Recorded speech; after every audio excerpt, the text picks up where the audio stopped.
Hello book readers, this is of course the B-Side Book Reviews, and this is one today for the American history fans.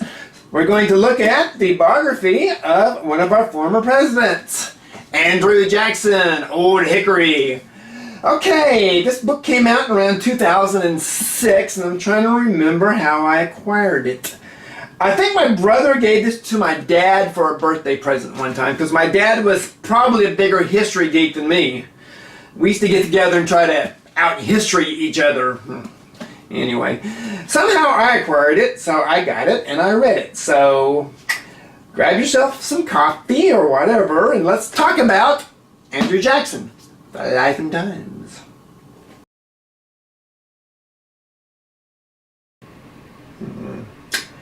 Have you ever walked away from an ATM machine with a fistful of 20s and looked at that very distinguished looking fellow with the 1970s Daryl Hall hair portrayed on the bill and asked, just who is this Jackson guy?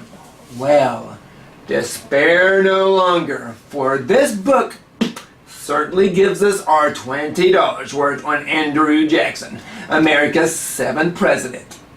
In fact, we go way back to pre-Andrew, with his parents bailing from their homeland of Ireland for the good life in America. Or maybe not. You see, Andrew's father literally works himself to death and dies before Andrew is even born. And then the Revolutionary War, mixed in with a little cholera and a little smallpox, takes his mother and his 2 brothers. And that's the beginning of Old Hickory. The name that he acquired because, like Hickory, Andrew Jackson would not break.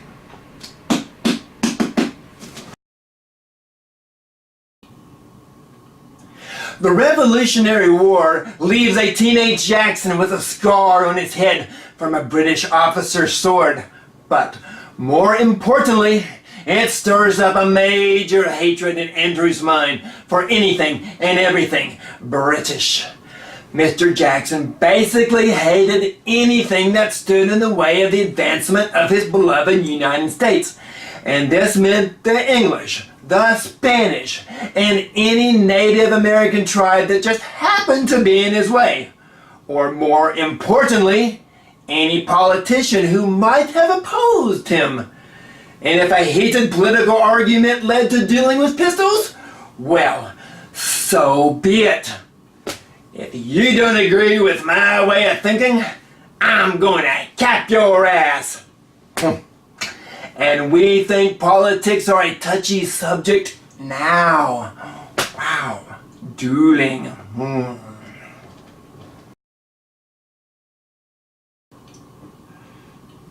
Yes, we read about a young Andrew setting off at 14 to make his mark on the world. We see him become a lawyer, a judge, a cotton farmer, a horseman, and a gambler. Apparently a very bad gambler. Then we see him marry the love of his life, Rachel, under some rather questionable circumstances. You see, Rachel was kind of married to another fellow at the time of their courting. Wow, possible adultery in politics? Good heavens! Now, even though the couple were together until Rachel's passing, the talk of the questionable marriage followed Jackson throughout his political career. Surprisingly enough, even without the internet. Wow. Now, of course, if anyone really got under his skin about this subject, Jackson's feelings were along the line, I'm going to cap your ass. Which seems to kind of be his answer to everything.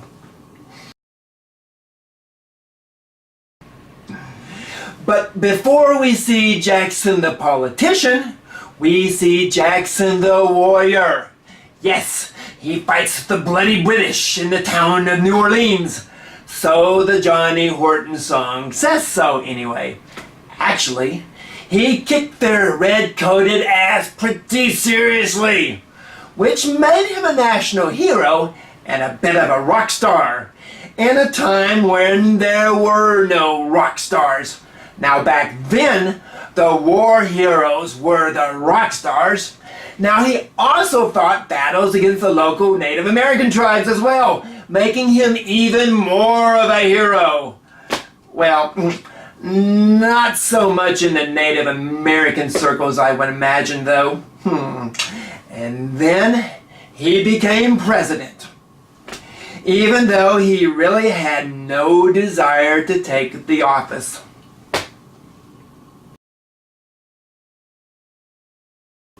For the United States history buff, there's a lot more going on in this biography than just simply the life of one man. A lot of things were going on in the U.S. during Jackson's life and times, and there were a lot of people doing them. One of my favorite parts was reading about the notorious British officer Bannister Tollington, who was a bit of a dandy, and apparently mean as hell dandy. In fact, the evil British Colonel William Cavington in the movie The Patriot was based on this malicious redcoat. Then, when Jackson moves to Tennessee, he fights with the Creek Indians. Okay, that's kind of cool. Now, being part Creek myself, I found this to be really interesting, fascinating, cool. Because quite frankly, in my mind, the Creeks just don't get a whole lot of recognition anywhere. Now, apparently though, those Creeks were quite the formidable foe to Jackson. Okay, then we're back fighting the British in the War of 1812. Then the U.S. is acquiring Florida from Spain. This means we're dealing with Osceola and the Seminoles down in Florida. And evidently, the Seminoles were pretty badass warriors as well. I mean, come on. Colleges don't choose wimps to be their mascots. Yes, those Seminoles were pretty darn tough. I just never understood why no major college ever chose the Creeks as their mascot. I have no issue with that. The mighty Creeks! Go Creeks, go! I don't have an issue, no problems. Then we turn to Texas and their little feud with Santa Anna. And now Davy Crockett is thrown into our story, and we learn that he even might have run for president at one time. President Davy Crockett. Nice ring to it. Then comes the question, do we want Texas or do we not want Texas? Can we live without the Dallas Cowboys, San Antonio Spurs, Houston Astros? Then Sam Houston shows up for a couple of cameo scenes as well. Of course, there's also that anti-slavery issue going on. No wonder Jackson had so little interest in becoming president. Talk about your high-stress jobs. Yeah, not much time for President Jackson to go golfing during his term. No Camp David trips for him. Oh, wow. Now, also in the book, there's a lot of really cool new electronics going on. Well, electronics for this time anyway. Yes, the invention of the cotton gin kicks the cotton business up a bit. And then steamboats just come floating along, closely followed by the trains that come chugging along. Oh yeah, there's just all kind of things going on in this book. Lots of things.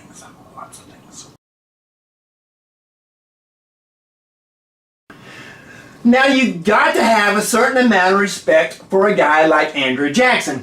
Now he might have been this scrawny dude, well he was 6'1", but he only weighed about 150 pounds, so he was kind of skin and bones, but he was certainly bad to the bone. And he didn't take a whole lot of crap from anyone. Remember that scar he got during the Revolutionary War? Well, he got that because as a teenager, he refused to clean this British officer's boot. And the old English gent just whacked him upside the head with his sword. "Oh, you insolent little reprobate scoundrel! Take that! And that! Oh, dear!" Yeah, no wonder old Hickory didn't care much for those Brits. Apparently, there were a lot of people old Hickory didn't care much for, because he challenged him to so many duels. Yeah, back in those days, if you had a beef with someone, you didn't attack them on Twitter. Well, mainly because Twitter didn't exist. But if it did, it would have been for wimps. No, if you had a problem, you drew your pistols and you shot at each other. Cap your ass. Now, many thought Jackson was maybe help from a higher source, because during one duel, he took a pistol barrel straight to the sternum, and he walked away pretty much unharmed. Now, when he was president, some disgruntled citizen, who obviously didn't care much for his politics, tried to shoot him at point-blank range, but his pistol misfired. Oh, hell.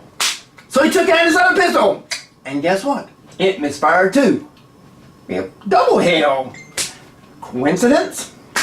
Of course, dueling wasn't the only way to settle political differences back in the early 1800s. The book tells how old Hickory and his political foes and partners alike would meet each other out on the streets of Washington and settle their differences by caning each other, beating each other with their canes. "You don't like my policies? Take this, and this, and this, and this, and this, and this." Oh my. To be a political journalist back in those days, it must have been a blast! Can you imagine? The Senate floor was brought to a halt today as the Senate Majority Leader was beat to the ground by members of the Whig Party. Pretty wild, huh? Okay, love him or hate him, old Hickory had one serious devotion, other than his beloved wife, of course, and this was to preserve the country. Preserve the country. Preserve the country. Okay, Jackson pretty much hated those Brits because he always thought they were out hanging out in the outskirts, just trying to stir stuff up. Now, I don't think he so much as hated the noble red man, but in his mind, they were just in the way of the country's expansion, which he wanted to stretch all the way to the West Coast.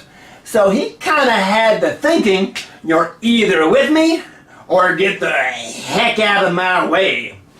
And of course, while he was in office, there was always that argument about slavery.